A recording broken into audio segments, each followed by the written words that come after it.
My fabulous 142. Welcome to another episode of Lindsay's Library. Today I'm going to be reading Chapter 26 of Ella Enchanted, written by Gail Carson Levine. Let's get started.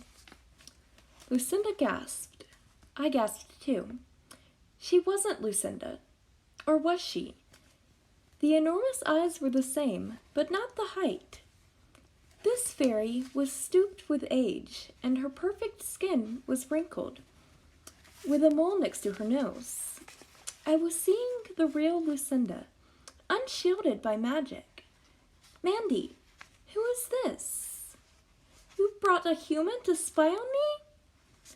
She straightened for a moment, and I saw a hint of the young, beautiful Lucinda. Then she sighed. You look familiar. Are you one of my victims? This was my chance. The chance for the freedom I always should have had. The chance to escape from my stepfamily. The chance to win Char back. But I was so nervous, my voice was gone. I could only nod. What did I do to you, child? She whispered, as though afraid of my answer. I found my voice. You made me obedient. Now you know how it is. I do, child. She touched my cheek, and my heart rose. But I can't help you. I renounced big magic. Oh, lady, I pleaded, it would be a wondrous gift. I would be so grateful. Ella, Mandy warned. Mandy, don't you think, just this once? Lucinda shook her head, and wispy gray curls fluttered. No, I mustn't. But if you ever have need of small magic, call on me. You have only to say the words, Lucinda, come to my aid. She kissed my forehead. I remember you now. I thought you only spoke Eorthian. I begged her. I told her about my circumstances. I wept. She wept with me, sobbed harder than I did, but stood firm. I pleaded with Mandy to persuade her, but Mandy refused. I can't, lady, she said. It was big magic to cast the spell in the first place, but it would be big magic to undo it, too. Who can guess what would come of it? Only good would come of it. Only good. I can't bear this, Lucinda wailed, wringing her hands dramatically. I can't bear your distress. Farewell, child. She vanished. I stormed out of Mandy's room and rushed to the library where I could be alone, where no one was likely to make me scour anything or sew anything or say anything. Now I couldn't go to the balls. Hattie and Olive would go with Mom Olga. They'd be free to dance with Char, and so would every other young lady in Frel. And some lass would win him over.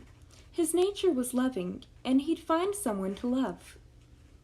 As for me, I'd be lucky to glimpse him on the street.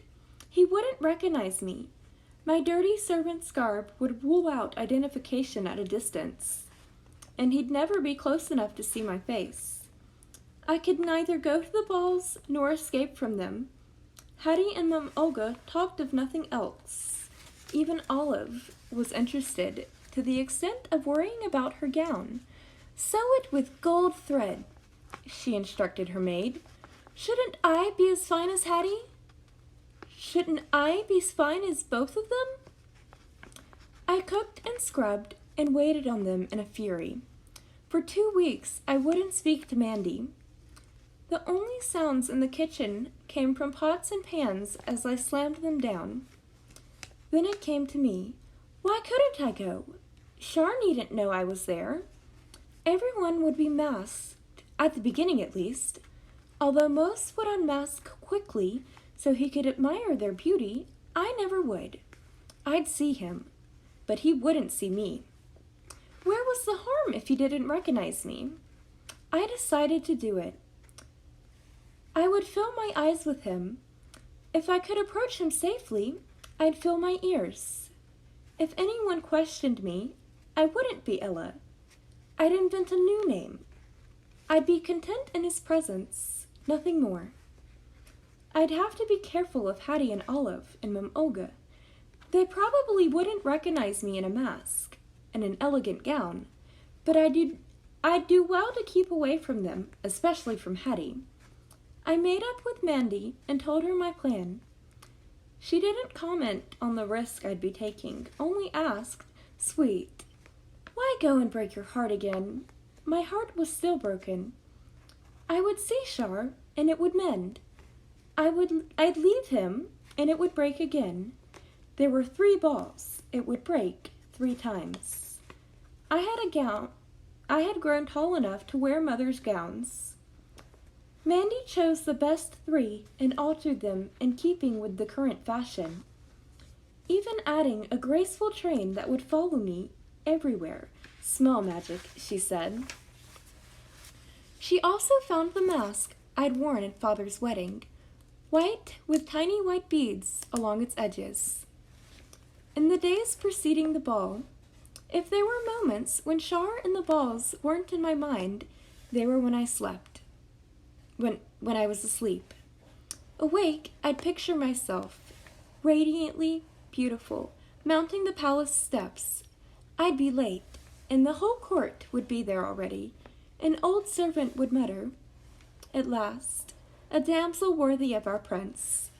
People would turn to stare, and a sigh of envy or appreciation would rustle through the assembly. Char would hurry to... I wouldn't allow him to see me. The old servant might approve me, but I would slip in unnoticed by anyone else. Within noblemen in my proximity would beg me to dance. I'd oblige them, and the steps would carry me near Char. He'd see me and wonder who I was. After the dance, he'd attempt to find me, but I'd elude him. The next time he'd see me, I'd be in the arms of another partner. I'd smile at the stranger, and Char's heart would be touched. My thoughts were nonsense. I would see Char and be invisible to him. Perhaps I'd see him fall in love with another maiden. At night, I searched my magic book for illustrations of Char, or anything written by him. But the book fell open to pages written in a Yorthian, written by Arita in her diary. I read eagerly. She wrote, "The inn has never had such important guests before. Prince Charmant and his knights stayed here last night. Mother was so nervous. She backed into the trestle table while curtsying. It went over, and Aunt Inop's vase smashed into 100 pieces. Mother, father, I, Olo, Afflimont, Isitu, and even Etame went down on our knees, picking up shards so the prince wouldn't step on something sharp. It was so crowded on the floor, I bumped into someone's shoulder. When I turned to apologize, I was face to face with the prince, who was crawling about with the rest of us. He insisted on paying for the vase. He said it never would have happened if not for him. Then he apologized for knocking into me. I couldn't answer him. No words would come.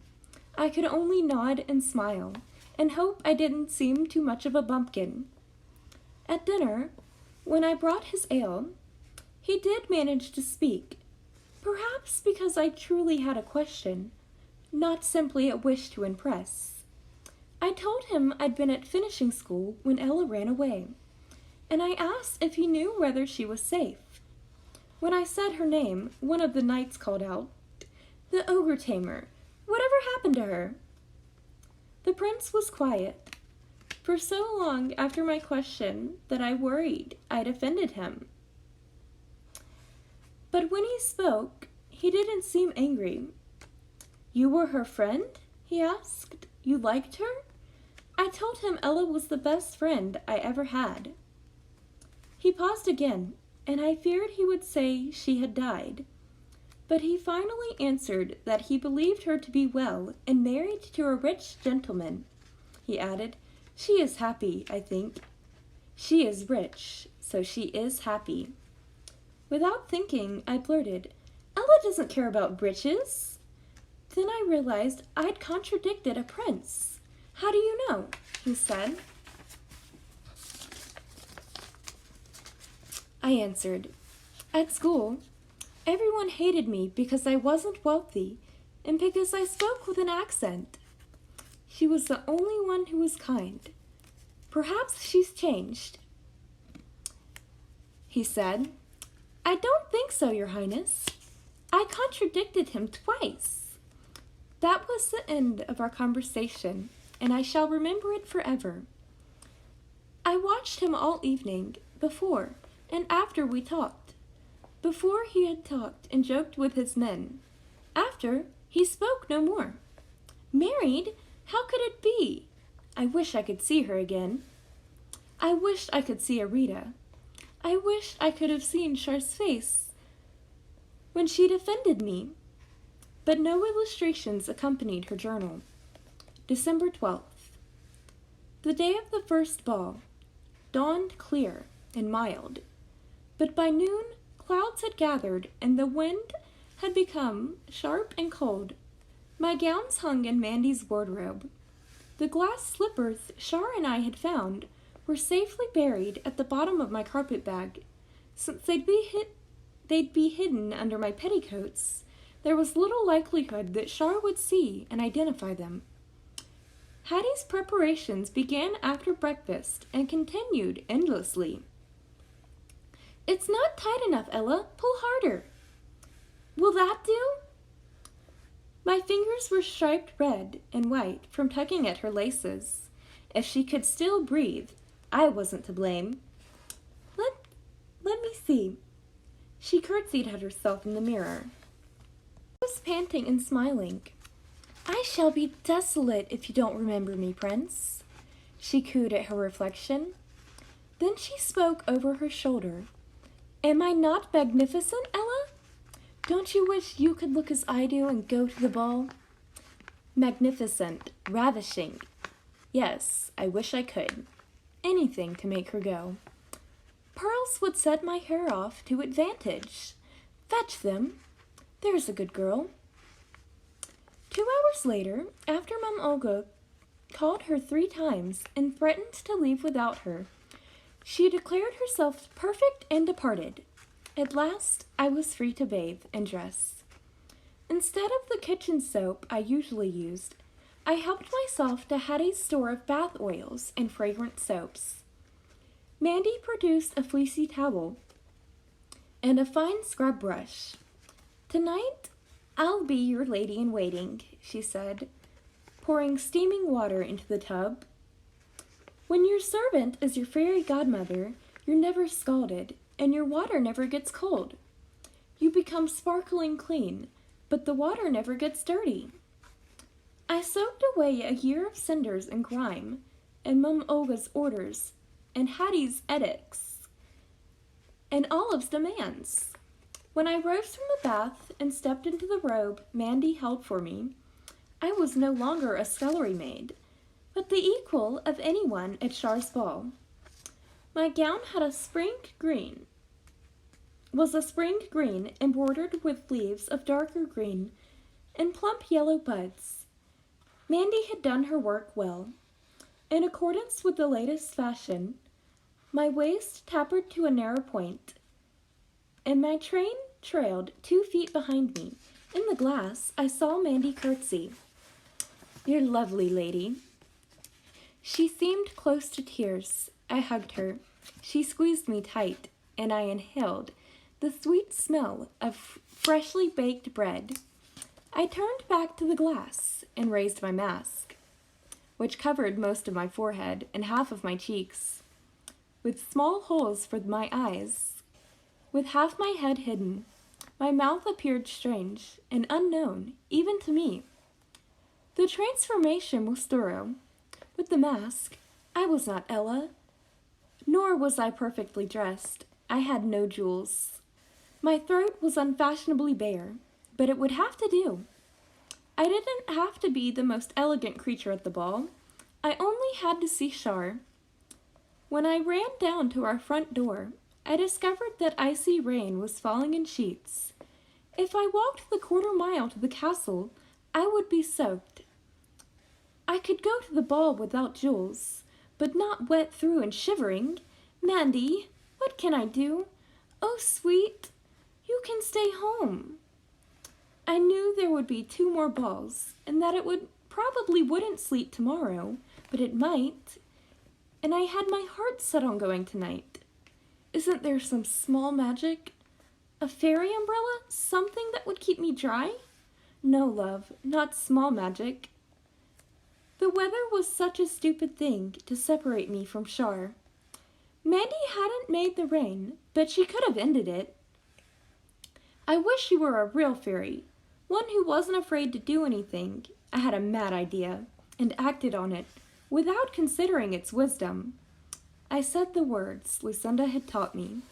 Lucinda, come to my aid. If anyone would think keeping me dry wasn't big magic, that one would be Lucinda. Ella, Mandy protested. Don't! The order came too late. Lucinda appeared between us. She still looked old, but she stood straighter than the last time I'd seen her, and many of her wrinkles had disappeared. Ah, sweet child, you need my help. She smiled, and the young Lucinda shone through. So long as it's not too big, I shall do what I can. I explained. Going to a ball? Like that? No, it won't do. She touched my neck, and it was hung so heavy with jewels that it took all my finishing school training to keep my head up. Mandy snorted. Perhaps it's too much for small magic, Lucinda agreed. The weight vanished, replaced by a thin silver chain from which hung a white lily made of the same kind of glass as my slippers. I felt a slight pressure on my head and lifted off a tiara, fashioned as a garland of the same flowers. It's beautiful. Lucinda replaced it on my hair. Now you need a coach. That shouldn't be too troublesome. How can you call a coach small magic? Mandy demanded. And horses, and a coachman, and footmen, people and animals. You've forgotten your lesson. No, I haven't. I won't shape them from the air. I'll form them out of real things. That should satisfy your scruples, Mandy dear. Mandy grunted, which I knew was not agreement. But Lucinda continued gaily. Earlier this evening in Frel, I spied a giant's cart filled with pumpkins. An orange coach will be splendid. A rumbling noise reached us. Outside, a mass darker than the storm took shape and grew larger.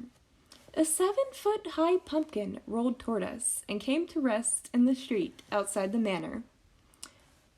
I watched Lucinda. She muttered no incantations, waved no wand. For a moment, her gaze shifted, and she seemed to stare within, not out. Then she winked at me. Look, child. The pumpkin had been transformed into a gleaming coach, with brass door handles and windows, through which lacy curtains peeked. Mice will make plump horses, she said. 6 fat brown mice raced across the tiles of the hall. They vanished, and 6 horses appeared before the coach. A white rat became the coachman, and 6 lizards were transformed into footmen. They're wonderful, I said. Thank you. She beamed. Mandy glowered. Anything can happen, you idiot. What can happen? I'll make it safer. Ella, child, you'll have to leave the ball early. At midnight, your coach will become a pumpkin again, and the animals will regain their original shape until your next ball. The tiara and necklace will disappear. I would have only 3 hours with Char. They would have to be enough. Ah, how glorious to be young and going to a ball. Lucinda vanished. Glorious. Yes, to see Char. Nothing more. Goodbye, Mandy, I said. Wait. She ran to the kitchen. I stood impatiently and gazed outside. As I watched, an orange carpet unfurled itself and rolled from the coach's door to ours. If I waited much longer, it would be wet and useless. Mandy returned with her umbrella, uncompromisingly black, and with two bent spokes. Here, love. I hope you won't be sorry. I won't hug you and muss your dress. She kissed me. Go. Now. I stepped onto the carpet and raised the umbrella. The coachman jumped down from his perch and opened the carriage door. And that ends chapter 26 of Ella Enchanted, written by Gail Carson Levine. I hope you have enjoyed this episode of Lindsay's Library. If you did, please be sure to like and subscribe. And also, if you want, you can check out my links down in the description below. The first is for my affiliate with So Sick Clothing. There's a promo code through them that will get you 15% off site-wide. That promo code is ELLGrace15. And there's also a couple of merch links. The first is for the Lovecraft website, which has my llama and deer t-shirts. And the second is for my Teespring store, which has all my other designs that aren't llamas or deers. And the rest of my links are my website, my social media, and my podcast, Elle Grace After Hours. New episodes every Tuesday. And that is available on Anchor, Apple Podcasts, Spotify, pretty much any podcast platform you can think of. Anyway, thank you for watching, and above all else, stay fabulous. Bye!